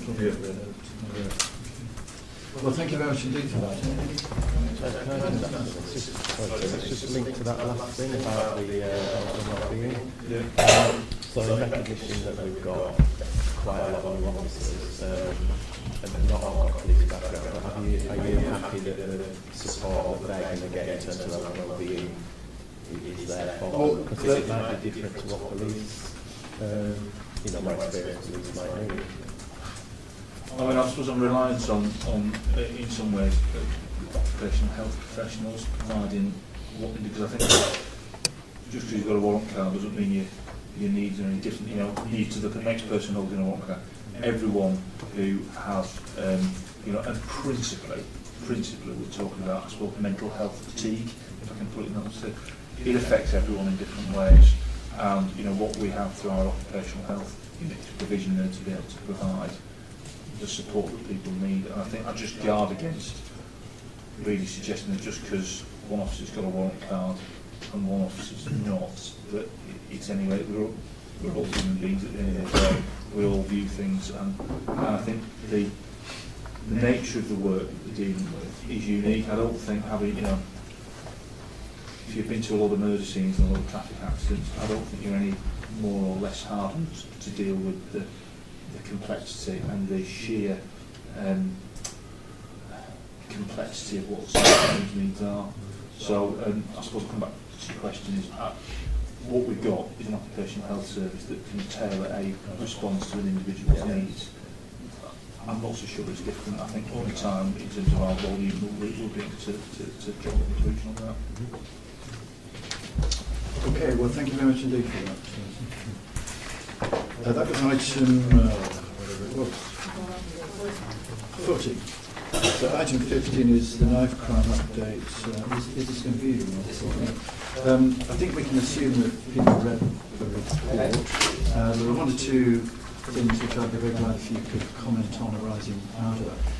Partly wondering whether, since the report was written, we've now had some further incidents, whether that changes any of the major sort of conclusions of the report. That's one thing. I think the second area that I'd be interested in is, I note in the report that not all knife incidents, not all stabbings, etc., are reported to police, but people do turn up in hospitals, and I know there's been a relationship between Yorkshire General Hospital and South Yorkshire Police, but I wonder whether that was showing up, well, I wondered whether the hospitals actually contain information about areas where knife activity is happening, which is in any sense different from what South Yorkshire Police have got, or whether you haven't mapped that across yet. That would be the second thing I think I'd be interested in. And the third area is the way the media report all of this. We've seen an awful lot of pictures of knives and weapons, both in our own publications and in the media generally. And I wonder whether that's beginning to have a negative effect in the sense that it's giving the idea that somehow we're awash with knives and every young person's carrying one. And whether that's something we just need to sort of think about now. So just some comment around those would be very helpful. I won't go through the whole thing, touch on those points and those that hit them out, but I think the chiefs will comment on some of the more recent stuff. Just to reiterate the point, this is a national issue. We're not able to, within the rest of the country, in many regards, we are actually disturbing the life picture. It's a more healthy picture than some of the other major cities. We're currently ranking 7th highest nationally, but if you look at those numbers, it's the major metropolitan centres.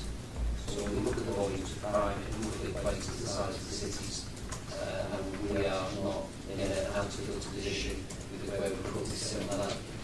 In terms of our own position, it's the first time in 3 years we've actually dropped below the national average in terms of the increase, and then the months have just gone, it was the first time in a simple period that we've actually seen an actual decrease.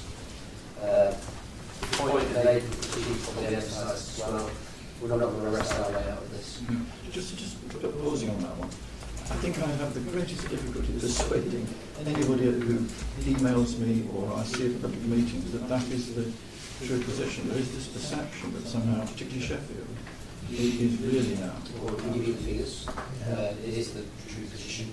The points in the major metropolitan cities that larger cities have a bigger issue than us, and that's both in terms of trip volume and incidents per 1,000 residents. And I'm sure you're right. It's simply how do we actually handle that? How do we get it across? I think it's probably a communications issue, because that's not the perception. I think it does. It certainly it touches upon the point that you made around sort of media reporting. A lot of this, in fairness, is these are traumatic incidents, particularly when young people lose their lives. They are, of course, very dramatic and very regrettable. And, of course, particularly for sort of the many parents in communities, it's people's worst nightmares that they're going to lose their children in this sort of circumstance. And that, understandably, gives rise to some of the reporting. But it is absolutely imperative that people keep this in perspective, because the incidence of people being affected by knife crime in South Yorkshire, it's 0.75 of a person for every 1,000 people who live here. The vast majority of people never have any experience of knife crime, let alone being hurt by somebody with a knife. And so keeping those things into perspective is really important. Mark's comment around the lack of, or the sort of declining increase, at the end of the day, if you've got a big increase, it is a big increase, and that is certainly something to be, to sharpen the response. But the reality is that our increase has declined to less than the national average for the first time in 3 years. Since the inception of that remains true because the report was written before. Absolutely. And I think the picture will get better, because where we compare ourselves to the national average, where we stand at sort of 7th, I think that of course takes us up to March of this year. And in the 3 months from March, we actually saw a net decline of 2%. So that's since the inception of SEPTA. So we're actually seeing real cause and effect between that more joined up approach and the incidence of crime. And similarly, of course, the thing that gives most potency, if you like, to the recorded crime is around homicides.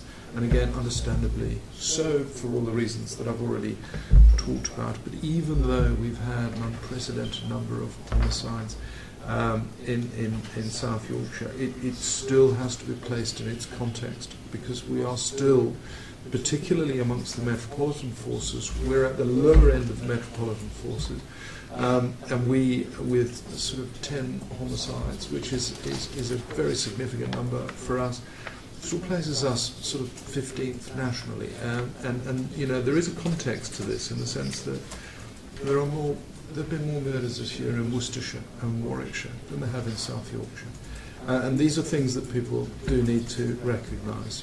We're a big place with big cities, urban environments, a lot of challenges, and dreadful things will happen, but it doesn't mean that things are somehow out of control. And certainly when we talk about homicides, with the only exception of the very recent incidents for which there are people actively under investigation, all of those knife-related homicides have been detected. They've all resulted in people being arrested and charged, and in some cases, whilst they're moving through the system, already convicted, and some very heavy sentences have been handed down. Quite rightly so. So I I think in a nutshell, there is a context. Candidly, we probably have to do more at putting that context out there. The difficulty with us is managing the message. On the one hand, we're trying to say, keep it in perspective. But on the other hand, we are taking this really seriously. We are recognising that there is, and certainly has over the last several years, been a net increase.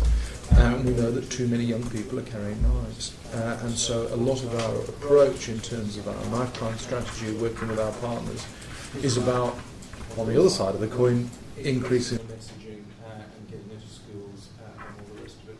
So it's a difficult balance, both to be really active and to demonstrate to the public that they can have confidence that we're approaching the situation appropriately, and on the other hand, simply you've still got to keep it in context. And that is a difficulty that we have.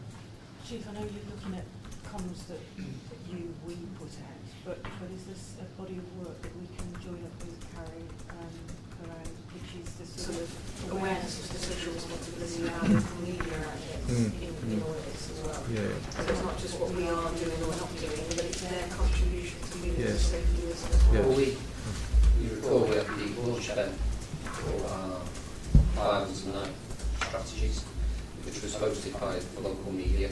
And anyone who hadn't heard the stories of families who've been impacted and lost people who held them, we've been moved by it really. So we do try and push that sort of message, and it is the balance. As the Chief has said, people need to keep the risk in perspective. We want to be really candid with young people. If you carry a knife, you're more likely to be the victim of crime. There is nothing glamorous about it. People can lose their lives or sustain horrendous life-changing injuries, and people need to be aware of that type of issue. So it's hitting the balance that people understand the limitations. It's not glamorous. You have to put yourself at risk. You carry a knife to protect you, put yourself more at risk. But at the same time, without scaring people. And we have got a very record of securing convictions and prosecutions on knife crime. That's no consolation to the people who suffer knife crime and families of those who suffer knife crime. Equally, we'll put in operational responses in Section 60s. We're probably one of the more proactive forces in terms of doing that. There's a message to get our staff more proactive in using stop and search, and there's various reasons that were discussed by nationalist stop and search has dropped off. We're trying to address that. So we have the operational side, and we're not just shying away from being really robust on that.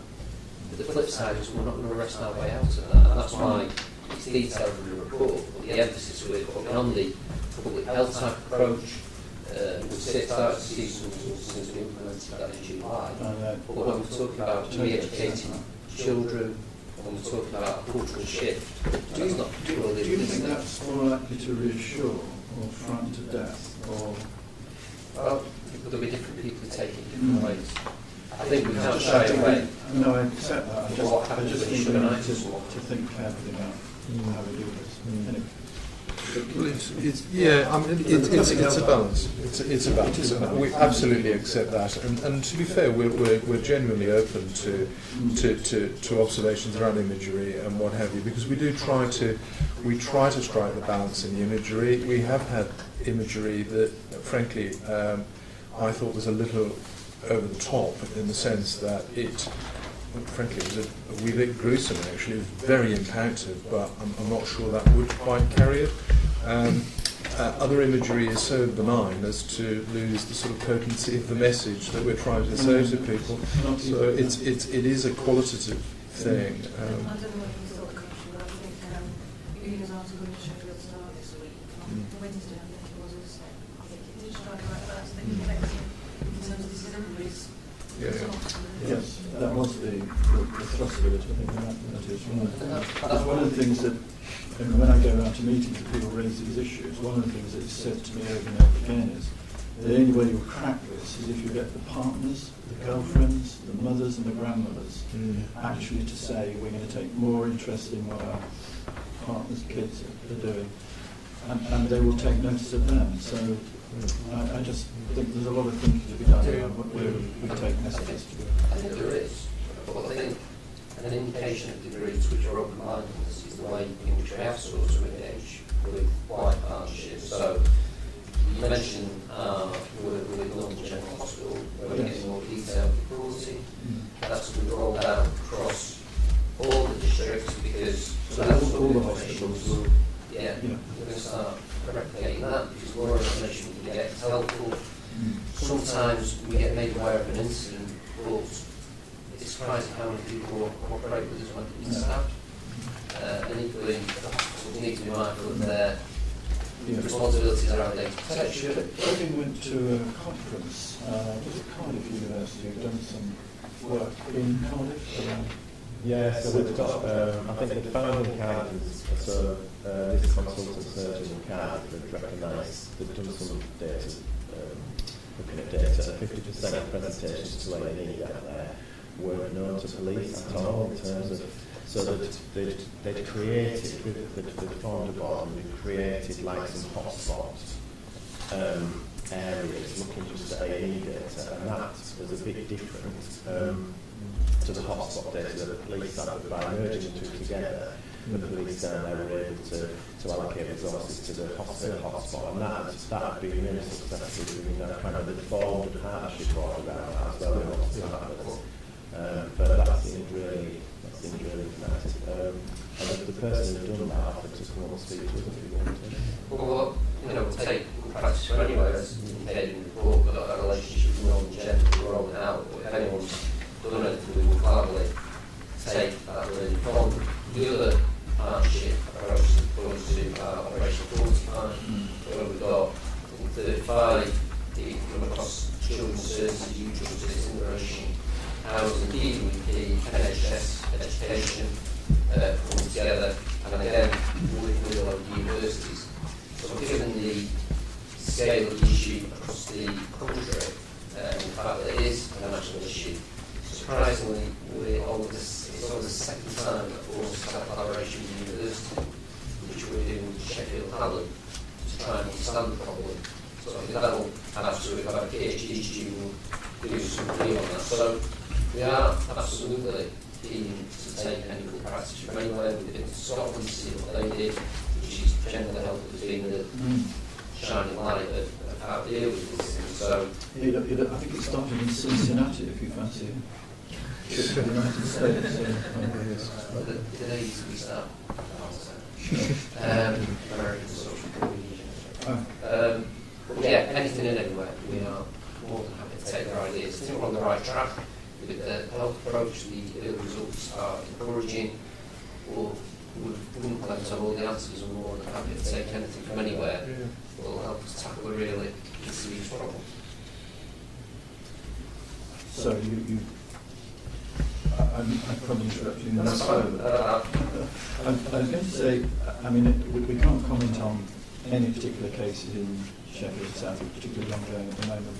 Would it be true to say, though, that a lot of these incidents are related to drugs and drug dealing and all the rest, or is that too premature, or I think just wrong? there's a proportion that you can't rule out domestic related incidents, burglaries, other activity crime gone wrong, sometimes quite random.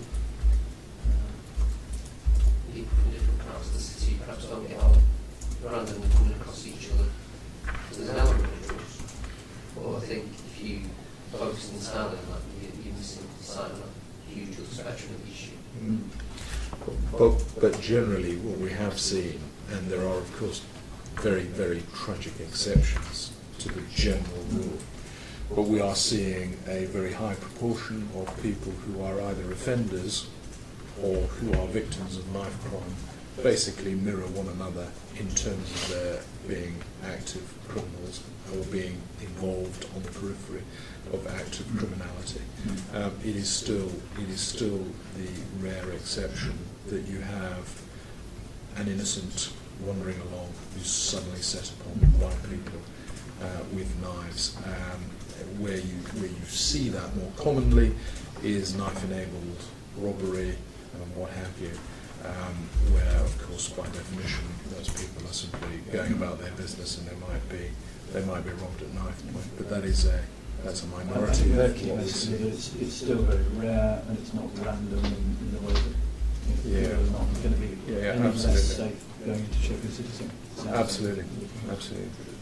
We've already got an ongoing operations sector tackling night crime, which was scheduled as a national operation with, I think, quite enthusiastic compared with most, one of only 8 courses on the national working group in relation to this.